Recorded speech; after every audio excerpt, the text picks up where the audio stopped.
Well, why don't we start? Be mindful of of everybody's time, and the way that we have set up our two committee meetings is that they are back to back.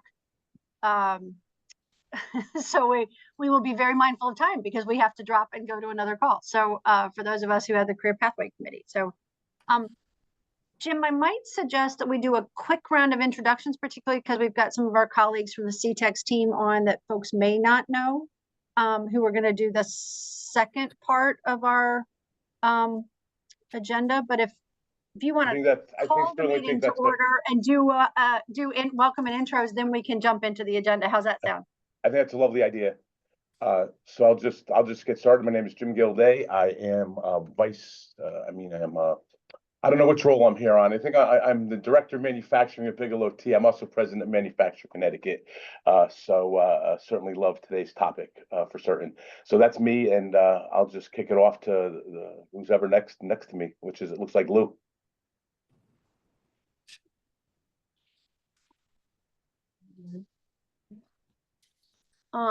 Kelly, why don't you go? Oh, Ronke, excuse me. Can you help Mr. Parmelo get on? Sure, he was in the queue and then he disappeared. I got you. I'll take care of it. Thank you. Kelly, go ahead. And then Tracy and Sean, how about we do that? Great. Good morning, everybody. I'm Kelly Valeries, the Chief Workforce Officer for the Office of Manufacturing. I've been sitting on the CTECS board since I took my position and am legislatively mandated to be here, but I always say that this is my favorite committee. And I'm not joking. This is definitely out of 12 boards that I'm sitting on. This is my favorite. So thank you for having me here today. Oh, of course. Thanks, Kelly. Tracy. I'm not quite sure my introduction will be as cheerful, but I'm Tracy Ariel. I'm with the Office of Workforce Strategy. I'm the Director of Workforce and Business Engagement, and I'm also thrilled to be here. Thank you. Thank you. Sean. Hi, Sean Coyne, Vice President of Human Resources down here in Southeast Connecticut at Groton. I've been on part of this team for a whopping 3 months. So I'm probably the most junior person. That's great. Go ahead, Nikki. Nikki Menounos, Assistant Superintendent, Teaching and Learning. Alice Pritchard, CTECS Executive Director, and Ronke. And then Larry, if we get him in. So I have Larry here in 2 places. So he's like joining the queue, but I already have him on the queue. So hopefully between the 2, he's in here. Well, good morning, everyone. Ronke Stallings here, Chief of Staff at CTECS. Lovely to see you all this morning. I hope everyone stays healthy and warm as we all muster through whatever is going around our state. It's a lot. I figured out my mute situation, so I can go There whenever we you're go. Yay, Lou. Okay. Lou Camacho, a graduate of Kaner Tech and Associate Education Consultant over the transportation trades. All right. Larry? Oh. No, Larry. Okay. Okay.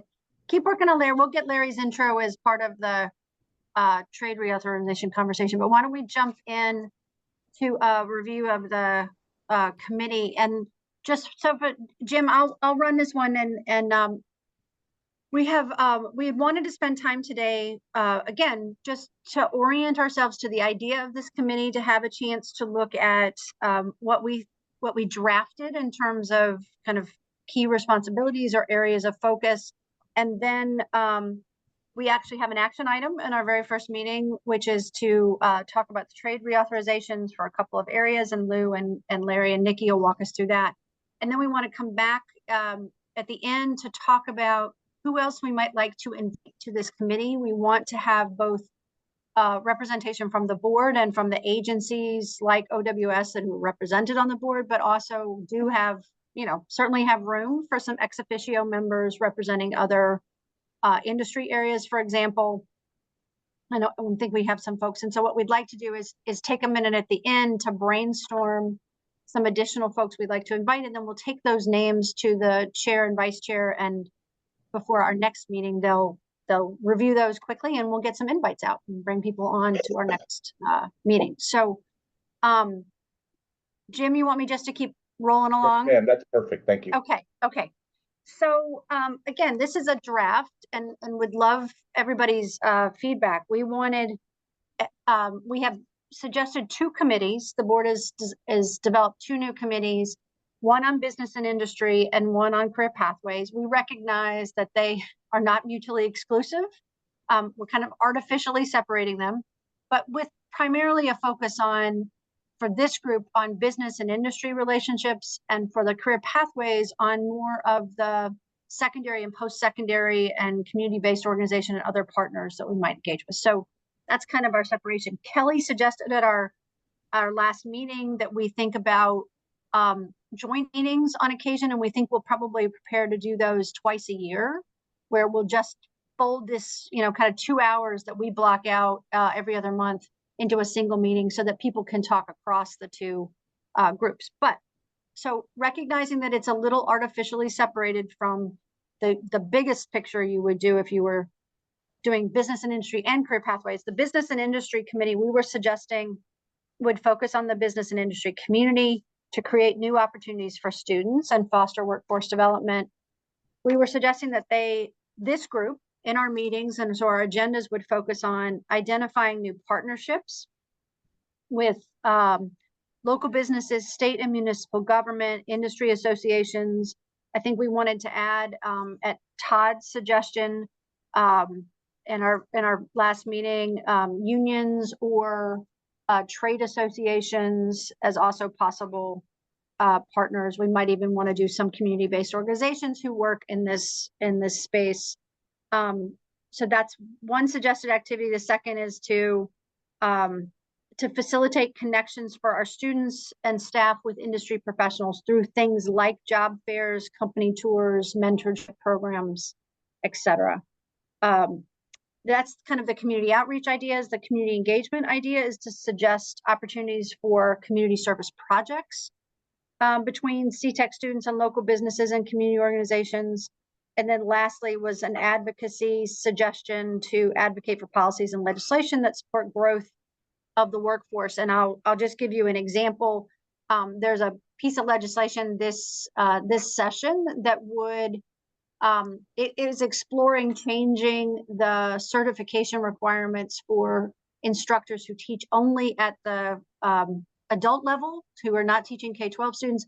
And it's particularly important to our aero maintenance programs where we've struggled to find instructors who have a teaching certification. Believe that they need to have some teaching prep, certainly, so that they can be effective in the classroom, but think a K-12 certification might not be the right match, and maybe it's more like a community college adjunct faculty would need to have. So that might be an example of an advocacy item that the committee could support. Could we So- get the, yeah. Dr. Pritchard, Yeah. could somebody after this meeting just give me the bill number on that? So I Yes. can start doing some work already? Sure, All right. sure. We'll send that to all of you, but that's a great idea. All right, Thank thank you, you. Sean. Yeah.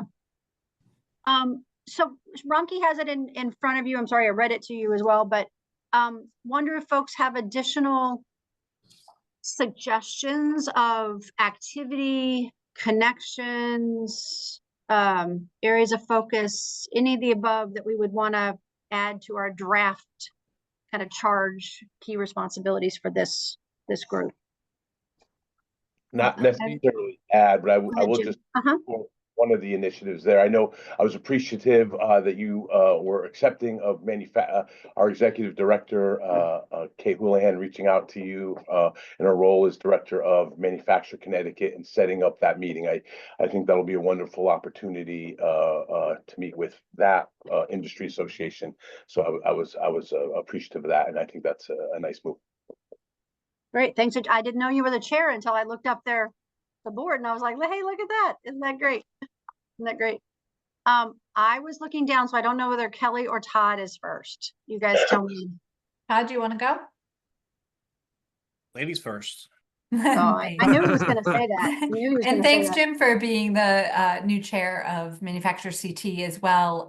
In the past, we've had insurance agents and bankers being the chairs. So Thank you. really appreciate that. The other thought that I had is that, the needs of industry changes and evolves over time. So, how can we help inform the evolution of curriculum? So one of the topics I think that I would like to, interject today, and we maybe later when we get to it, when we talk about the manufacturing programs, is robotics is such a huge part of the future of manufacturing, and it's actually here today. And there's a lot of great work that's being done with robotics programs and after-school programs. And how can we pull those after-school programs, robotics, into the classroom? Because they're probably some of the best curriculum out there. And I say curriculum, experiential learning components out there to help prepare our students, not only for the technical aspects of the jobs in manufacturing, but also critical thinking, problem solving, and those hard learning skills. So I think that could be something that this group could be really helpful with, is the evolution of curriculum. Great. I think we could add a bullet on that, Kelly, for sure. Todd, go ahead. Good morning. I didn't get to introduce myself earlier. I think I that's know right, you're everybody just started to know Mr. Coyne. So Mr. Coyne, my name is Todd Birch. I'm the State Apprenticeship Director. I administer electric boats apprenticeship program, as well as like the chairman's, and also like Lou Camacho, a graduate of Cantor Tech, former instructor at Bullard Havens, and really proud to be the designee on this board. That being said, Alice, prior to, through the chair to Alice, if I may, prior to you taking on the role of executive director, interim executive director for that matter, the Department of Labor has established with Carrie Markey and as a pilot touring, in Torrington and Waterbury, the American Job Centers, as well as those two respective schools. That being said, the amount of work that had been done on a professional level, the original idea was to have within CTECS, not necessarily a department, but somebody that can, resumes and job interview skills and so on and so forth. We found a perfect match. I called for a meeting of the minds. We all got together in a room, and it was not necessarily a pilot. We just went and did this. It was wildly successful. I can't speak for the director of the job center, nor for Cantor Tech or for Oliver Wilkett, but we wanted to continue that at the time with the previous executive director to roll out to maybe more schools.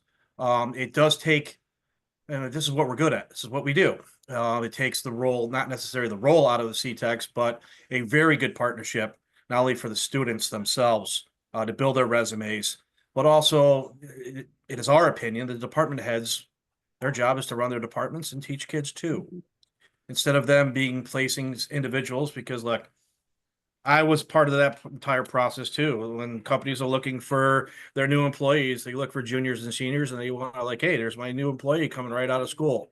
That being said, that's the American Job Center's job.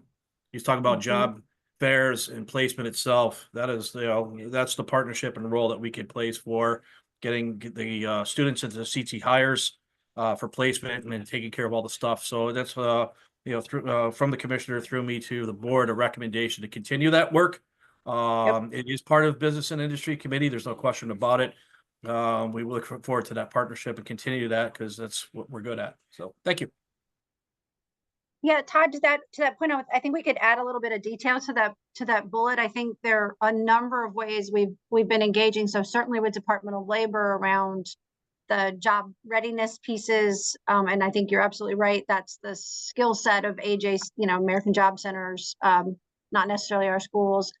Also have been talking with the workforce boards about job fairs and other things in their regions, and then also have been doing job fairs or kind of information fairs with Department of Administrative Services Talent Solutions. So they've been also going out now to our tech schools and doing events to educate them about public sector jobs. So yeah, I think we could detail that a little bit more. Yep. In that bullet on and basically also adding the partner right. Comments for sure. And we're also, as another narrative, I stand on this every single meeting to nauseam. We cannot forget about the adult students. We are a K through 9 through 12 focus. the overwhelming majority of my apprenticeship education is being done through the tech school system at night. There are so many available opportunities, not only through manufacturing, but all the various licensed construction trades. You guys are it. That being said, Right. it's the adverse. It's not just 9 through 12. We have to have that sector because people are like, how do I do this? Well, you better go to school for a little bit before you become a candidate to become an apprentice in the first place. So it's a duality. It's a large system. It's been wildly successful for well over 60 years and continues to be such. And we're also branching out into the world of hairdressing and cosmetology at night and spending $35,000 to go for these for-profit schools, go to night school, become an apprentice in concurrence with the Senate bill. That became a public act, and you're talking a couple $1,000s instead of 35,000 as a registered apprentice to become a hairdresser. So that's our goal, and look forward to continuing that partnership of CTECS and Department of Labor. Thank you. Great. And Todd, I think this is one of those examples where we put more of that post-secondary work in the Career Pathways Committee, but obviously it is connected to business and industry. So artificially separated, but we have that pronounced in the other work group. Yeah, Todd doesn't like to be in a box. You know that. This is true. Kelly, did I see your hand go back up? No. I you're was good. just clapping, supporting Oh, okay. Todd's comments. Okay. So- That's good. Okay. So again, always knowing that this is a work in progress and that we can add and subtract from our activities. We'll clean this up a little bit and formalize it as our initial charge. And then we can always come back to it. So just quickly, if we could flip to, do we have Larry? Yeah, do you hear me now? Good. Yay, there's Hey, okay. We Okay, had some so technical Larry difficulties. and Lou and Nikki, and this is, let me just preface this by saying they're going to talk us through the trade reauthorizations. We wanted to do this in subcommittee so that you all had a chance to ask questions, but we will also do this next week again. We'll do it again next week for the full board, and we'll vote on it next week at the full board. So just wanted you to know that this is the kind of thing we'll try to take through committees in the future so that you can have a chance to chew into it a little bit. And then, okay, so let me stop talking and let maybe Nick, you want to kick us off? Yeah, no, so we're going to begin with the trade reauthorization for our manufacturing cluster, which consists of precision precision machine, welding, and MDET. So, Mr. Pomerleau, if you can take us through your report. Thank you, Dr. Menounos. Let me introduce myself to some of you. I am also an alumni of the CTECS class of 81 out of Caner Tech. I served an apprenticeship and went to college, and I started teaching 22 years ago back in our system at Caner, and then Department Head Oliver Wolcott. It did 2 years. I moved up to consultant here at central office, so I've seen it all. Our PM, the manufacturing cluster for this reauthorization consists of MDET, which is mechanical design and engineering technology, TMT, precision machining technology, and welding. We'll start off alphabetically, so we'll start off with MDET. And what we're seeing is so what you have in your packet are projections for 5 years going out. And we're seeing that there is an increase in the estimate from 2022 to 2032, an increase. They estimate a need for 700 employees, and it's gone up to 740 employees. And a mechanical engineering technician, it's also an increase from 240 to 270. And Hey, Lou, can I ask you a question? When you say the they on the projections, is who is the they? Is that like data that you extrapolate from DOL? yes, that all comes from the Department of Labor website. Okay, sorry to interrupt you. Thank you. No problem. Yes. Lily's got one too, yeah. And I also believe, Sean, I think I flagged this when we met last week, that I don't believe that our defense manufacturers' demands are reported to DOL. And so this does not, and that's something that like we're just learning about. Like there's a lot more demand than what you see here. And then conversations that we've had with Patrick Flaherty on demand is that there's growth, but there's also the number of people that exit every year. And I'm not sure if you're capturing the number of people exiting plus the growth. And that's the real number, which is higher than just growth.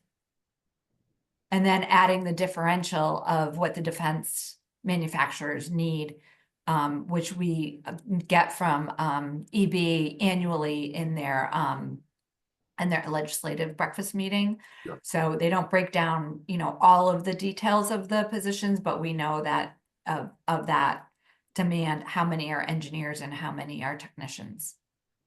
So right now, we're working with Willie Barber and Tim Starr from Synadia, and we're increasing our pipeline. We have 3 schools that provide MDET students to EB, and it's increasing, so it's good stuff. Great. Thank you. Lou, you said just 2 people right now? Excuse me? You said 2? Go and WBL? No, we have out of Grasso Tech, we have 8 students Okay. that work specifically just for EB. Yeah, okay. We have 1 student out of Wyndham Tech and 1 student out of Ellis Tech that Okay, travel great. down. I And misheard you. That's just for MDET and EB.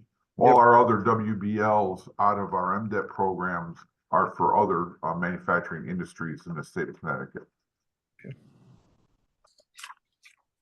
As far as MDET goes, our graduate follow-up, what we're seeing is that we're seeing a decline in our enrollment, and we attribute a lot of that to screen time. We're seeing a lot of our shops trend down where students have a lot of screen time on them. We anticipate this to return back to normal after we get these COVID trends out of our system. With regards, any further questions on MDET? Okay. With regards to PMT, we see a substantial increase in the demand for our precision machining technology students. We're seeing a lot of students going into all sorts of workforce, not only traditional tool makers, machinists, mold makers. We're seeing a high demand on the CNC programming and operating side. But one of the interesting things that we're also seeing an increase is in demand for CMM, computer measurement systems, and the knowledge of SolidWorks to aid them in 3D printing applications and so on. So that's kind of like forming our future, our goal for Industry 4.0 going forward. We're going to see a kind of a merging of all of those shops going together. Sorry about that. Spam. So as far as our machinists go, we're seeing a dramatic increase in the demand going forward. We see in 2016, there was a demand for 7,540. We see it increase to 8,280. We see a slight decrease in computer-controlled CNC machine tool operators, just a slight decrease of about 90 for the next 5 years out. I attribute that more towards people going into that field being less of a operator, peg in a hole type operation, and more into the programming side of things. Tool and die maker is still a huge demand, and that's something that we're really trying to keep focus on. It's all great to have the high tech, and the demand is there, but what we're finding is our traditional tool and die makers are still in huge demand, and they still are the leading pay for our students. What we're seeing a big increase in is the careers in manufacturing that kind of help support our traditional mindset of what we graduate out of here as machinists, tool makers, and that's inspectors, testers, and stuff like that. So we're gearing up our curriculums, and we have programs started, for example, at Platt that really are focusing in on coordinate measuring machine inspection, that kind of stuff. Our number of graduates and where they're going has pretty much been the same since 2020 to 2024. We saw a slight increase in 2022 of 218 graduates. Right now, precision machining is the leader in the number of WBL students participating in our system. We currently have 143, and that usually increases exponentially as we get closer and closer to the end of the school year. Of the 143, we have 51 that are registered as pre-apprentices. So those are very, very good numbers in that regards. Any questions on precision machining? Yes. Lou, this is it's Sean again. I guess this is more about all the different buckets that you have. And I'm sorry, because I'm like cycling through this stuff super fast. I should have done a read ahead before, but maybe this is an offline conversation. Obviously, Willie's on my team, so I can talk to him if that's where you want to redirect me. But like when I think about curriculum, like in our space with manufacturing stuff, safety is like preeminent in the data that we see, and it is terrible that the most of the safety issues are coming with the new hires, the people that have no experience whatsoever.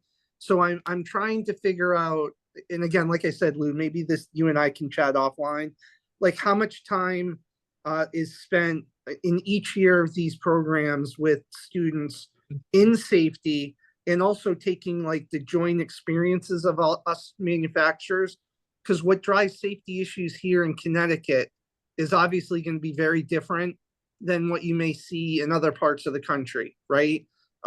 So it's a passion of mine in electric boats. So I at least want to put a marker up there for you to kind of like know it's a really important thing for us. Well, safety is the #1 priority for us. Yep. In all of our programs, when we have at the beginning of the year, the student immediately is trained in general safety issues to allow them to participate in our exploratory program. Once they are permanent, or they're in the permanent shops, every lesson includes safety of that particular item that they're in theory for. All our students graduate with OSHA 10 certificates. That's mandatory across the board. Yeah. So when you say is it in particular in general your new hires, or Yes. are from us, our system? No, it's in general. It's not CTECS specific. So Okay. yeah, I mean, that's a fair point. And maybe I can dig into that a little bit more. And I can circle back with you. How's that? That's fine. Okay. But, you know, it's a #1 priority for us. Like I tell my parents, we want to send your kid home with the same amount of fingers and working eyes and toes that they came with. So it's important. It's a very, very important thing. Yeah. Okay. Thank you. Welding. Wait, Larry, hold on one second. Kelly's Okay. got her hand up too.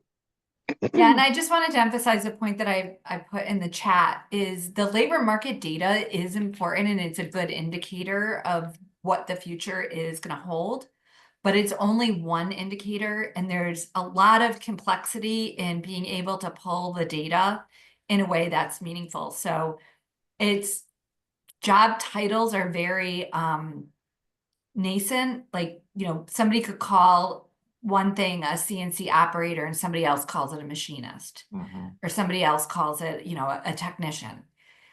So lumping them together in like a skills-based format of like, these are the skills that are needed, and here's all the job openings that are related to these skills, I think is a subtle difference of being able to then understand how we adjust curriculum moving forward. Because you had mentioned Industry 4.0, we're already in Industry 5.0. Connecticut is way behind the 8 ball in keeping up with the changing needs of technology. So I'll bring it back to the comment that I made earlier around robotics. Robotics are really where the future of it that is here today is. And we need to start including those skill sets into our current day curriculum. And I think you have a group on this call of people who are very embedded in all different formats of manufacturing who could actually support the curriculum topics. You know, we're not going to tell you how to write your curriculum or how to teach your classes, but knowing what it is that you're teaching the students here is really as important as kind of the top level that we're getting now. And I think that that's where this group can be really helpful for you. And then also helping how we can help bring every student to a work-based learning experience. And by bringing in more employers and engaging them, we can get them more involved in those work-based learning experiences. Thank you, Dr. Valeris. I just want to remind you, and I want Mr. Pomerleau to follow up with that important comment you made about robotics. Just for those who weren't part of the board last year, our board approved the changing over of electronics and mechatronics to a robotics program. We're struggling a little bit, but we're going to see some retirements coming soon. And I think that's excellent, getting some support with new curriculum in that program. Mr. Pomerleau, did you have any comments on robotics, where you're heading? Well, actually, after I leave here today, we're meeting with a potential employer at Caner to hire our robotics. So like Dr. Menounos said, we merged electronics and mechatronics together. So far, we have over $1 million invested in small robots, automation, conveyor systems. We started with our freshman grades. So our 9th grades, we have 8 programs, of which 6 are doing extremely well. So they're high recruiting their freshman year. We have some ambitious instructors that are going forward, and in some of the schools where there's a manufacturing shop involved, we're kind of linking the robot arm to loading the CNC machines, pack and place, inspection. So that's our future. So we went there. We started that process last year. It's an evolving thing. Dr. Menounos mentioned we have a few speed bumps in our road going forward, but we've gone over them, and we're meeting every challenge that we can head on, and it's something that we're all excited about. Just as an example, we just received every program just received 2 robotic dogs, and it just leaves me my mouth is open when I see these dogs going around. They had them jumping on me, begging for food, and I was like, this is wild. It's like a movie. I saw a movie about this 20 years ago, but it's all good stuff. Regarding curriculum, one of my goals as an education consultant is I'm very aware that Connecticut is such a small state, but it's also very diverse when it comes to manufacturing. I come from the Naugatuck Valley area, where we were drawn metal eyelet stamping. Then you have the spring manufacturers of Bristol. You have this aircraft component alley and doing CNC. So what we're doing is we're uploading our curriculum year 9th and 10th with the basic skills that everybody in manufacturing should know. And then we're diversifying grade 11 and 12 to meet the needs of the specific manufacturers in the location that they're at. And our pilot program with that is Platt Tech, and it's just launch pad out there. We're meeting the needs of the local areas in the Sikorskis and all their suppliers down in the Milford, New Haven area. We're bringing on Bridgeport with the new school, and we're going to feed all that. So that's our goal going forward. I hope I answer your question. Yeah, this is a great discussion, and I think absolutely what we want this committee for. Larry, I do want to hustle you to your next piece so we can get to Lou. Oh, I Just- apologize. No, Well- this is all great conversation. Just Well, want to make the sure you last- both get through it. Go ahead. The last one is welding. Welding speaks for itself. I cannot produce enough welders to meet the demand of the state of Connecticut. We just the projection is out the roof. The recruitment, it recruits itself. We have 30, 40 freshmen every year. Our Bristol program has an adult program, 25 every year. They're in there. Not only are we supplying welders to EB, we're participating in the competition. We're also working with Tim Fox from Synadia to produce supply welders to your tier 1 and tier 2 suppliers. We just opened, I worked with Mr. Charleglio. We opened up an evening program at Norwich for a welding program there. Dr. Menounos and I are in discussion with other programs at other locations, and I know the new schools that are on the table to go forward. We'll be including welding programs in there. That's all. And again, as Sean said, you have time before next week's board meeting to look at the doc and then, ask questions next week as well. So I encourage you to do so. Thank you, Larry. Lou, do you want to, and Ronki, I don't know if it's switching a document or if it's all one document. So. Okay, I think it's all one document. Graciously, it's all one document, so I'm just going to scroll up. But I do want to answer Tracy's question in the chat about data collection for employment to our students. And Tracy, we do both a senior and alumni survey to assess trends from their high school experience and beyond. So just a quick question about that, and thank you. I don't know how to raise my hand on this. I keep looking for the raise your hand thing and I can't find it. So that for the surveys for alumni, are you getting a good percentage of people responding? Like, what's the percentage? I'm going to say we're doing our fair share to engage them by giving incentives like gift cards and being more engaging. Could we do more with that? Absolutely. But we're looking to increase our involvement so we can get more accurate data. All right. Perfect. Thank you. You're welcome. All right, Lou, I'm going to scroll up here. Let me know where I'm in your area. Here we go. Right there. All right, so we'll start with the collision program. So the transportation cluster includes collision, automotive, and diesel. So we'll start with collision. I'll be brief. I think Larry touched on a lot of different things that if you would like me to elaborate, I certainly will. But it's all in that report. If there's any questions, you can certainly email me, and I'll expand more at the next week's meeting. If there's any questions, let me know if there's anything you want me to focus on. So we do have 8 collision programs listed on the screen there. So Abbott, Ellis, Grasso, Prince, Wilcox, Platt, Wolcott, and Kaner. Our program, our collision program we have an iCar resource that we use. Earlier in the meeting, we were talking about some of the relationships with industry and industry partners. So we do have a really strong partnership with the Auto Body Association, and they actually were able to help out. We had some funding shortfalls this year, and so they were actually able to help out with iCar and actually funded the iCar subscription for all of our students.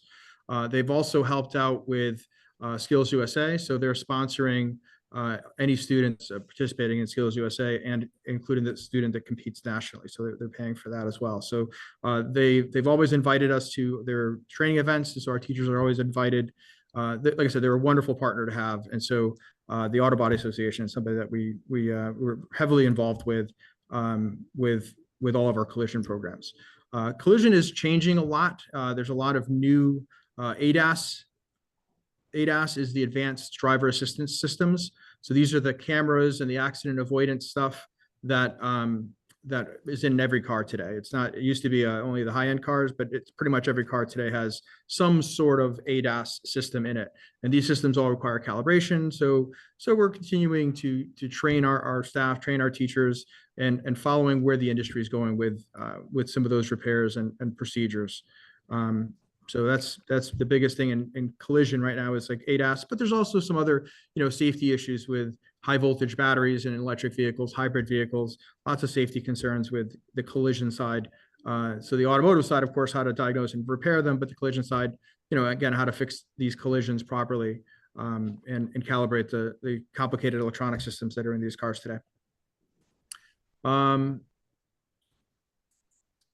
I'll quickly just talk about work-based learning numbers for collision. So we have about 430 students in the 8 collision programs. About 30 of them are participating in work-based learning. So that's as of the January report. The estimated job openings. So there's a few different, and there's actually many more that within the collision realm, but I chose these basic ones here. So auto body and related repairs, about 50 openings they're looking at. Painting, they're calling painting a separate career. So about 40 openings there. In the sales end of the collision side, there's 320 openings. Transportation managers, about 380 openings. And you can see the salaries up top there. Many, just again, anecdotally, a lot of the collision guys at some of the dealerships that we work with, they're doing well over 6 figures. You can scroll down, Rocky. We just go over the graduate numbers. So graduate numbers have been pretty consistent. It looks like we have a little dip in 2024, but nothing that I'm concerned with, again, with the 8 programs. The placement data, I know that, again, we do our diligence to get the placement data, but I think anecdotally we have a lot more placements just in speaking to some of our department heads than we're getting back from our surveys. So I think the information may be a little underestimating what we actually are doing for our placement. I'll move on to. I will say as a manufacturer, the auto piece is a little out there for me, but I will say in our visit to Wilcox, that program was very impressive. And it certainly was a great visit, and it was very interesting to see the students to what level they were at that stage of their career. Was pretty impressive. Yeah, I've great. So Wilcox has both an auto and a collision program, both really, really fantastic programs there. Yeah, so Rocky, if you could scroll, we'll go right down to, there's some pictures of some of our students in the work they're doing, and then we'll scroll right down to automotive next. So automotive technology is, we have 18 programs. All 18 schools have an automotive program. So the 17 high schools in the Bristol Tech. So every school has an automotive program. It's definitely one of our more popular programs. Automotive, so our students in actually all 3 programs take student level ASE testing. So ASE is the voluntary certification for technician industry. And so we have a student level, test that students also participate in, and that's for all of our transportation programs. So auto, collision, and diesel. The automotive program has just over 1,000 students, so 1,063 students. About 90 of them are in WBL. So we can scroll down. A couple of partnerships with the automotive program. So we have a lot of manufacturer partnerships: Volkswagen, Subaru, Toyota, Ford. Ford donated actually it was an Aviator, a $70,000 vehicle to Wilcox. So you might have saw that in the Wilcox automotive program. The Toyota's also donated 3 vehicles last year. We've got a Subaru donated a vehicle. So we've got a lot of partnerships with the manufacturers that give us some of these buybacks and their training vehicles that are no longer being used. We've also hosted one of the events for Toyota and Volkswagen. We typically they have a semi-annual or annual service managers meeting where they rent a hotel conference room somewhere and they have their meeting. I invited them to have the meeting at one of our schools and have the culinary department cater it, and they toured our automotive shop. And so these are all the essentially the employers. These are all the service managers at all of the different dealerships in Connecticut, and Connecticut, New York, and Massachusetts, and they were able to come to our school. They hosted their meeting. We talked about, of course, our students, our programs, and they ate our delicious food at our culinary program prepared, which was a hit. And so we've done that with Volkswagen, and we've done that with Toyota, and it was a huge success. And so we hosted, like I said, 2 meetings here in Connecticut. All of the dealerships participated, which was a great experience to have them see firsthand, speak to our students, see what we do. It was a terrific outreach to have them come in and do that. We've also had great success with participation with, so the Connecticut Auto Retailer Association. They have partnerships. We have a competition that we're starting to plan for April with Gingras hosts that. And then Skills USA, Hoffman has been helping out. They dedicate 30 employees to help out with Skills USA for us. It's really a terrific event. Work-based learning, I mentioned about 90 students. So automotive, always changing, lots of technology changes with electric vehicles and hybrid vehicles. A lot of technology that's happening also with ADAS and repairing those cameras and accident avoidance systems that would fall under the automotive side of the house. Some, again, graduate follow-up data. Looks like we had a little, we're pretty consistent right across the board at just over 200 students graduating each year. And again, I think that the actual placement data is probably reporting a little under what our actual success is. A lot of our automotive students and our collision students also take related positions in the field.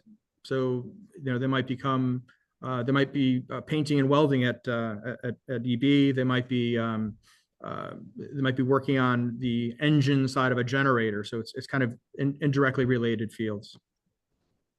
And then last program that I'll talk about quickly is the diesel program. So our diesel and heavy duty equipment program, we only have 2 programs, one at CTECS in Manchester, and then our newer program at Vinyl Tech in Middletown. Very, very successful programs. We have about 127 students enrolled in those 2 programs. Our WBL numbers, percentage-wise, it's only 36, but percentage-wise of the eligible students, it's about 50%. So we're really seeing a terrific WBL participation in the diesel program. Again, it's only 36, but with only 60 eligible students, that's a fantastic number. We'll scroll down. So it is one of the programs that I get the most calls looking for help, looking for people. We've had there's a lot of heavy duty industries, whether it's agricultural and equipment, whether it's over the road trucks. They're always ringing my phone or knocking on the door, emailing, asking for more diesel technicians. And some of these students even travel further away for some of these opportunities because they really are paying a really great wage to work on some of the equipment. There's some salary information, and you can scroll down for the openings. Again, mobile and diesel repairs. There's many different facets of the industry. Fleet repair is the most common, but there's also whether it's the marine industry down on the shore also looks for a lot of diesel technicians. We also have a lot of we mentioned generator, a lot of diesel service. I know I have some friends over at Caterpillar, H.O. Penn, and a lot of their work is not just the over the road equipment. They do excavation equipment, but they also do generators. They have big tractor trailer size generators that'll power New York City blocks. And so those are diesel powered. So again, graduate placement information. The diesel program at Vinyl started in 2018, so they didn't graduate until 2022. And you can see those numbers have been consistently increasing as we, have a second program. Lou, I'm glad you mentioned the marine, as I've met with legislators. That's a item that's come up in those conversations too. And I think they need their own, kind of focus. But in fact, I think it's very connected to work we're already doing. And so how do we, partner with them to make sure the curriculum, maybe as Larry was suggesting, after the foundational, first 2 years, how do you, could you go marine? Could you go back into manufacturing, as Kelly's, email suggests, or her message suggests as well. Yeah. So yeah, I think this is great. All right, great. Can we,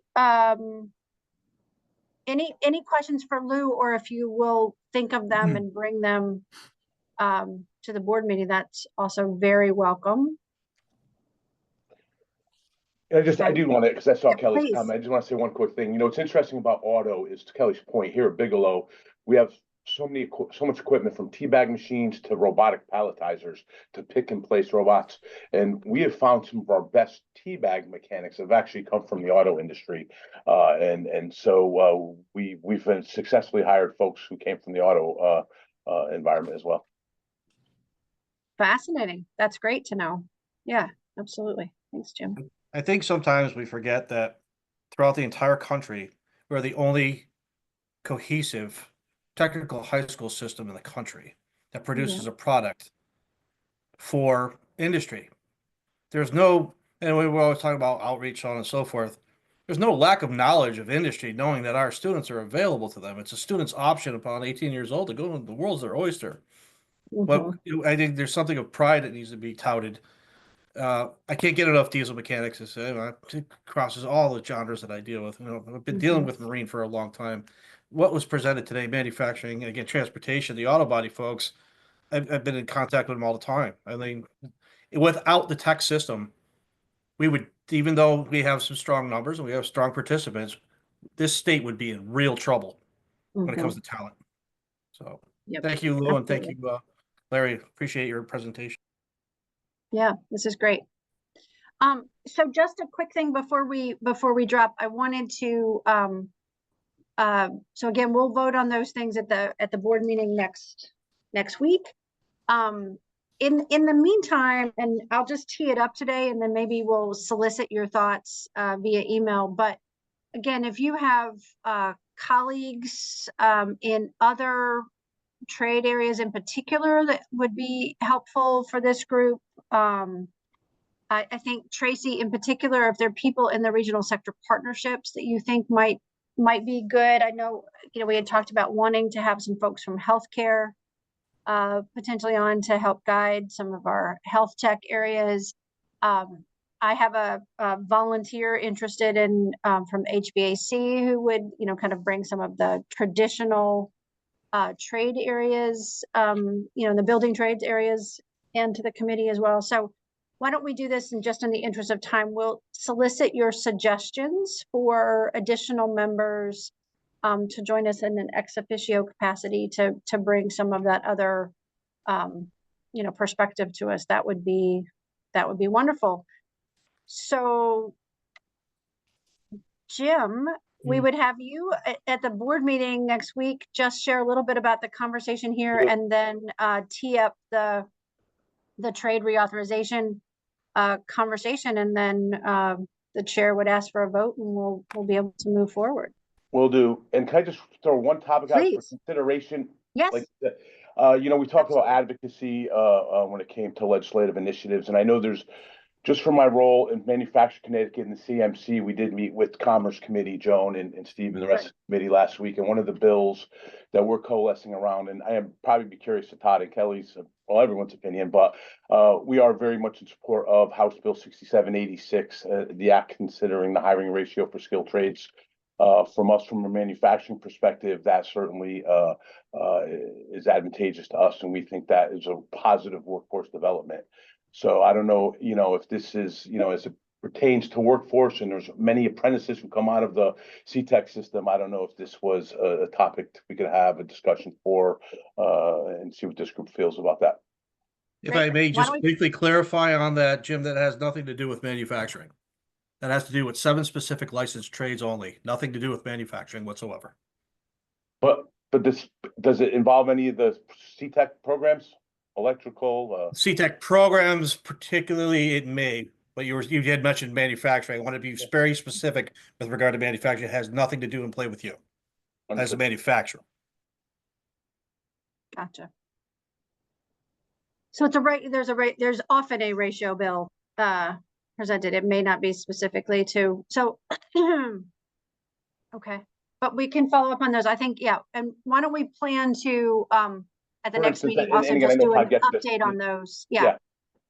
Yeah. I think it's worth a discussion. I know, for instance, Yep. my son played victim to a number game, and I know there's a relief process, but many companies don't employ that. They don't take that. And Yeah, to me, I would make suggestion to the chair and also the executive director. That is specifically in the statute of the Department of Consumer Protection, of which the Department of Labor would not be speaking to that issue. Understood. Good, and we can get some, yeah, back on that. So I want to thank you all for your time today. Really appreciate it. And it's clear we might not be able to squeeze all of our chatting into 1 hour. We might need an hour and 15 in the future, which would be great. Look forward to seeing you on screen next week. We do not have our board meeting is not in person. You get to be on your screen. So we look forward to seeing you there and at the next meeting. And we'll solicit ideas for additional members through email. All right, a committee chair, I need a motion to adjourn. Is there a motion to adjourn? Motion by Sean, second by Kelly. All those in favor? Aye. Aye. Opposed? We're adjourned. Have a great day, everybody. Great. Thanks, everybody. Thank you. Okay. Thank you. Bye.